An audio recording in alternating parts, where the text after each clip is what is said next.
Graça e paz do Senhor Jesus. Vamos ler a palavra de Deus em Esdras capítulo 2. Por ser um capítulo que tem muitos nomes das famílias do povo de Israel que retorna para Jerusalém, nós vamos ler os 2 primeiros versículos e depois a partir do versículo 64.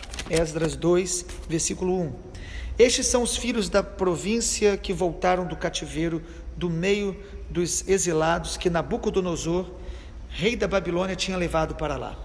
Eles voltaram para Jerusalém e para Judá, cada um para a sua cidade, e vieram com Zorobabel, Jesua, Neemias, Seraías, Reelaías, Mordecai, Bilsã, Milpar, Bigvai, Reum e Baná. Eis o número dos homens do povo de Israel. E a partir do versículo 3, há uma descrição por tribo, por famílias, do povo de Israel que estava retornando para a Babilônia. Agora vamos ler o versículo 64. Toda essa congregação junta era de 42.360, além dos servos e servas, que eram 7.337. Havia 200 cantores e cantoras, os seus cavalos eram 736, as mulas 245, camelos eram 435 e jumentos 6.720. Alguns dos chefes das famílias, ao chegarem à casa do Senhor em Jerusalém, deram ofertas voluntárias para a casa de Deus, para restaurarem no seu antigo lugar. Segundo seus recursos, deram para o tesouro da obra 0,5 tonelada de ouro, 3 toneladas de prata, 100 vestes sacerdotais. Os sacerdotes, os levitas, algumas pessoas do povo, os cantores, os porteiros e os servidores do templo foram morar nas suas cidades como todo o Israel. Glória a Deus. Às vezes, quando lemos na Bíblia algumas genealogias ou algumas listas como estas do capítulo 2 de Esdras, dá uma ideia de que seria aparentemente desnecessária esta presença dessas listas. Mas a Bíblia, ela foi escrita, inspirada pelo Senhor, e tudo que está nela tem propósito. Quando a gente percebe no capítulo 2, esta volta do povo de Israel para a cidade, para Jerusalém, para o território deles, e a descrição das famílias e das tribos, a gente percebe muitas verdades por trás disso. E nós queremos em cada capítulo falar uma verdade sobre reedificação da nossa vida. No capítulo 2 a gente quer falar sobre restauração de vínculos. Quando Deus está trabalhando na nossa vida, amado, uma das coisas preciosas que Deus vai restaurar vínculos de relacionamento. A nossa comunhão com Deus é vertical, ela vai refletir nos nossos relacionamentos, no aspecto horizontal. É sempre assim. É impossível você falar, eu quero crescer com Deus, conhecer a Deus, me alinhar com Deus, mas eu não quero tratar relacionamentos, eu não quero vínculo com família, eu não me preocupo com o meu vínculo com a igreja. É impossível. Quando nós estamos sendo guiados pelo Senhor, quando o Espírito Santo está restaurando nossa fé, nossa vida emocional, nosso coração, Deus vai restaurar os vínculos nossos uns com os outros. E o primeiro vínculo que Deus vai restaurar são os vínculos familiares. O capítulo 2 fala aí dos filhos das províncias que voltaram do cativeiro. O versículo 2 fala que vieram com Zorobabel, Jesua, os homens do povo de Israel. E aí fala os filhos de Parós, os filhos de Ará, versículo 8, os filhos de Zatu. Então fala aqui de filiação, de heranças.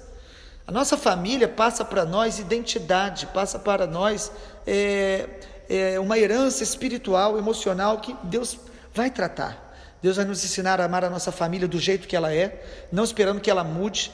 Se você e eu nos abrimos à obra do Espírito Santo de restauração, de reedificação, nós vamos olhar para a família com outro olhar.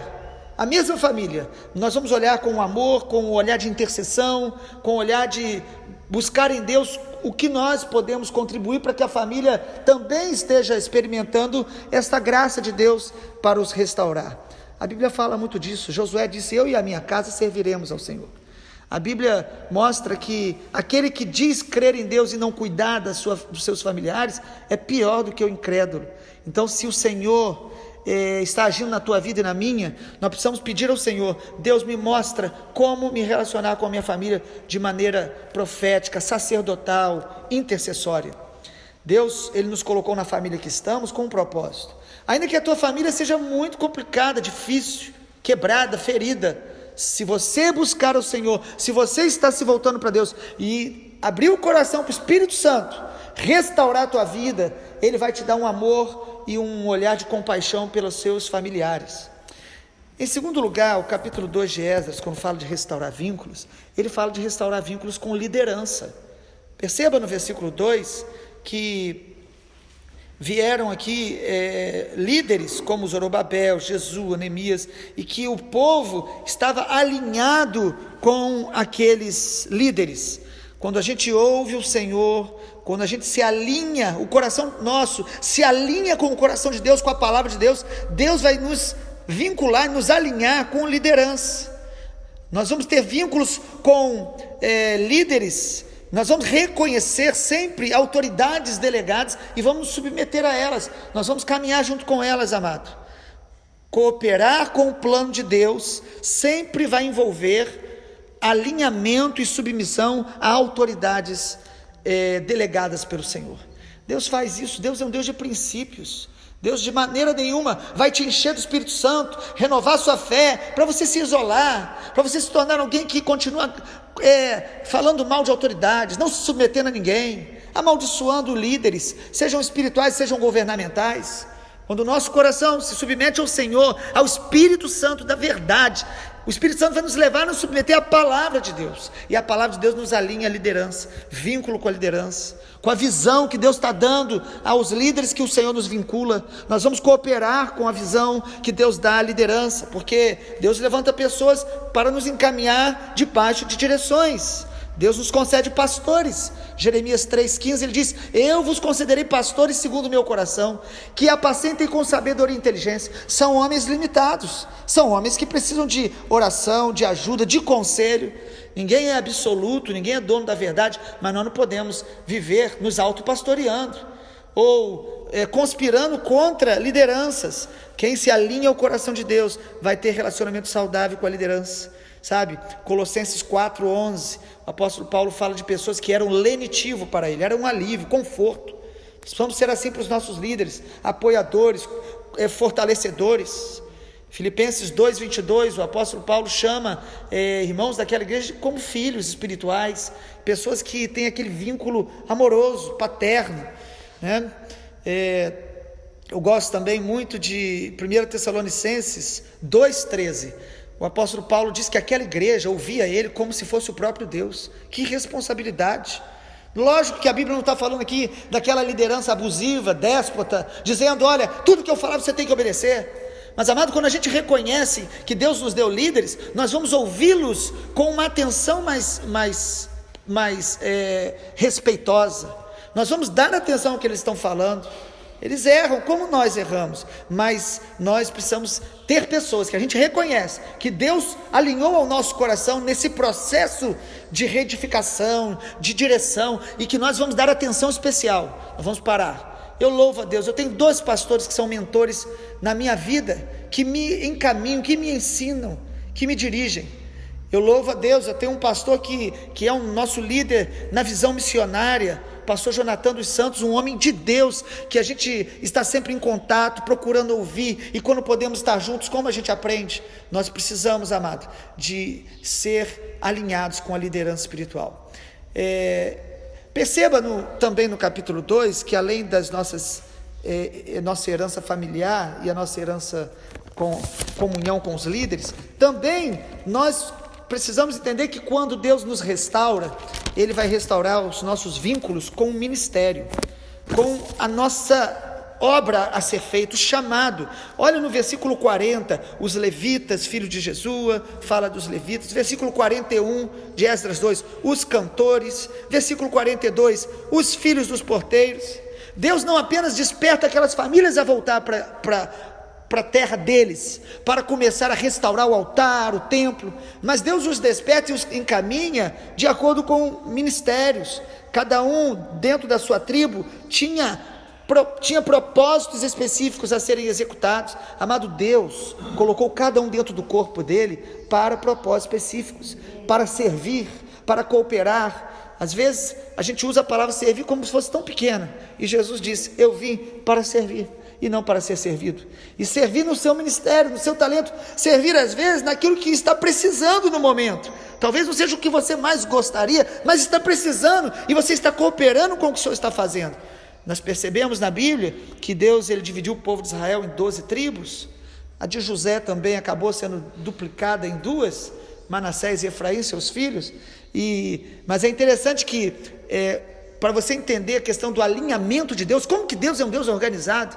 O povo de Israel marchava, 12 tribos marchando pelo deserto, aproximadamente 1 milhão de pessoas. Alguns acreditam que poderia chegar até 2 milhões, e quando se tocava a trombeta, porque Deus falava com Moisés, tocava a trombeta mais curta, o chofar, eles sabiam que tinham que marchar.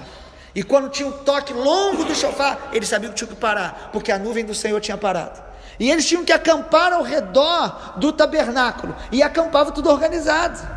Não era por interesse pessoal, vaidade ou relaxamento desorganizado. Não, a tribo dos levitas cercava primeiro o tabernáculo mais de perto, e depois as outras tribos posicionadas como Deus dirigiu. Deus é um Deus de alinhamento.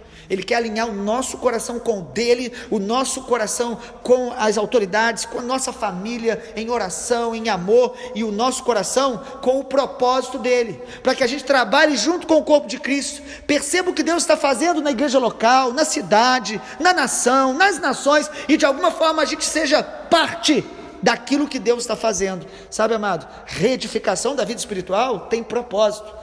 Deus cura. Quantas pessoas buscam cura emocional nas igrejas, ou libertação? Deus quer nos curar, Deus quer nos libertar, mas sempre Deus nos cura com um propósito, e o propósito é nos tornar, nos transformar mais à imagem de Jesus, e através da nossa vida manifestar propósitos de abençoar outros, edificar outros, cooperar com o corpo de Cristo. Deus vai nos alinhando ao ministério, ao seu chamado. Nós somos corpo de Cristo. Você tem dons, você tem talentos, você colocar a serviço do Senhor, mas precisa ser curado da rebelião, da insubmissão, porque muitas vezes nós somos insubmissos. Alguns são insubmissos explicitamente, outros no coração. Nós boicotamos e competimos. Às vezes nós de alguma forma resistimos à liderança espiritual, por causa do nosso orgulho. O orgulho é a idolatria do eu penso diferente, eu não concordo com tudo, e aí nós começamos a abrigar amargura, ferida contra líderes, feridas contra Deus. Quantas pessoas estão assim, rebeldes, e justificam a sua rebelião, dizendo que a liderança falhou ou feriu. Deus é um Deus que cura, restaura, e se você realmente está realinhando-se com o Senhor, Ele vai te dar pastores para te guiar, e você ser submisso em amor. Não justifique a sua rebelião, sua rebeldia com erros de liderança, porque o povo de Israel, a maioria ficou no deserto porque se rebelou contra Moisés no caminho. Moisés era um líder que ouvia Deus face a face, também tinha limitações, Deus o repreendeu algumas vezes, mas a insubmissão deles fez com que eles morressem no deserto. Deus vai nos alinhar a autoridades espirituais, sabe, irmãos? Aqui em Esdras 2, não eram 1 milhão de pessoas, não era 1 milhão, mas eram 50 mil, se você perceber aí nas contagens, e muitos animais, e eles trazendo seus bens, porque quando a gente realmente quer servir ao Senhor, Deus vai nos envolver em tudo que a gente tem, sabe? Olha o capítulo 2 de Esdras, versículo 68, que nós lemos: alguns dos chefes da família, ao chegarem à casa do Senhor, deram ofertas voluntárias. Amado, quando Deus restaura, reedifica a nossa vida, Ele vai nos alinhar também nessa disposição de semear, de contribuir generosamente, porque se nós queremos ver a obra de Deus, se a gente realmente quer ver ela estabelecida e ampliada, nós vamos investir mais com generosidade. Eles estavam retornando, havia muitas coisas para fazerem. Como que você vai ficar indiferente? Como que você vai pensar só nos seus próprios gastos, seus próprios desejos, às vezes, e necessidades? Eles se juntam e falam: nós precisamos investir mais. Por quê? Porque o coração deles estava alinhado com o Senhor. A verdadeira restauração e obra do Espírito Santo nos dá um coração generoso para com a obra de Deus local, para que alcancemos lugares que o Evangelho ainda não chegou. Nós não vamos ficar indiferentes, nós não vamos falar: ah, não é comigo. Nós vamos dar o melhor, o que a gente pode dar com generosidade. Quantas vezes você vai ver isso na Bíblia, amado? Deus despertando o seu povo para semear com alegria. Eles então aqui estavam nesse processo de volta à sua nação, volta ao seu território, mas é essencial que eu e você estejamos deixando Deus restaurar os nossos vínculos, liberar perdão, marchar juntos, caminhar nos propósitos de Deus. Deus vai nos alinhar ao que Ele está fazendo nesse tempo. Interessante que nem todos foram, nem todos queriam ir, para sair da Babilônia, porque a Babilônia, eles se estabeleceram, eles estavam já familiarizados. Sair, largar tudo e agora voltar para o seu território, sabe, amado, às vezes nós vamos precisar largar muitas coisas, que enquanto estávamos distraídos espiritualmente, nós fomos nos prender na Babilônia, algumas coisas. Deus vai nos levar a largar tudo isso, para a gente voltar ao centro da vontade dEle, para a gente experimentar essa plenitude dEle, sabe? O povo de Israel, alguns, eles não retornaram ao Egito geograficamente, por causa da distância, mas no deserto, a Bíblia diz que eles retornaram no coração, no sentimento, na maneira de pensar. Aqui, Deus está tirando um povo que estava no cativeiro para retornar ao centro da vontade de Deus. Que o Senhor Jesus nos abençoe e que eu e você estejamos abertos para Deus curar, restaurar, restabelecer vínculos espirituais com a família, com o ministério, com liderança, fruto do nosso vínculo sendo restaurado com Ele. É a partir do alinhamento com Deus que nós vamos experimentar alinhamento espiritual com a obra de Deus, com as pessoas de Deus, com a família. Alinhamento é ordem e direção. Alinhamento é ordem, que tem a ver com o interna no nosso coração, e é uma ordem que desperta a gente para mobilização, que é externa. Direção, ordem e direção, seja ser na nossa vida. Vamos orar? Pai, obrigado, porque a palavra do Senhor sempre nos encaminha à Tua vontade. E eu oro que, continuando, ó Deus, meditando em Esdras, o Espírito do Senhor, o Espírito Santo, aplique em nossas vidas os princípios de reedificação, de restauração. Reedifica a nossa fé, reedifica as nossas emoções, o nosso caráter, reedifica a cada dia. Queremos edificar sobre a Tua palavra, porque a Tua palavra, ela é, ó Deus, a rocha, ó Deus, a pedra angular, é o Senhor Jesus, e nós queremos a vida edificada, dia após dia, na Tua presença e nos Teus propósitos. Usa a nossa vida, Pai, para cooperar com o que o Senhor está fazendo nesta geração, em nossa cidade, em nossa família, em nossa nação e nas nações, que possamos ser, ó Deus, parte do que o Senhor está fazendo, ó Deus, intercessores, colaboradores, participantes ativos, em nome do Senhor Jesus. Amém, Senhor. Glória a Deus.